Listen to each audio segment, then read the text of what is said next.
As much as the world around us tries to lure us into self-dependency, God created us for each other. 4. Community.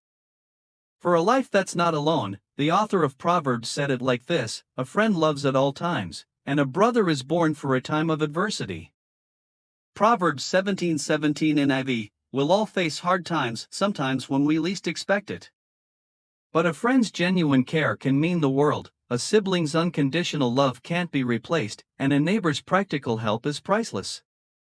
We need each other more than we realize, emotionally, practically, and spiritually. If you found yourself in a busy season where you've unintentionally neglected your true friends or been too busy for your real family, now is the time to reprioritize. If there's unresolved conflict with a friend or family member, and it's slowly deteriorating the relationship, now is the time to set aside your pride and choose to make things right. If you're silently struggling alone, now is the moment to let someone in.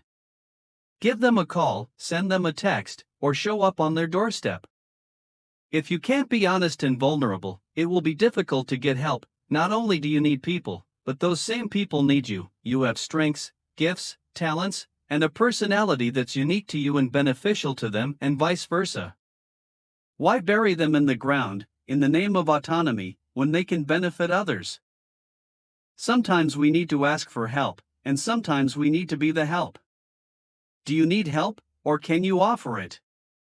Could you use a hand, or do you have some time, money, advice, or expertise? If you're tempted to self-isolate, don't forget, we were meant to live life together.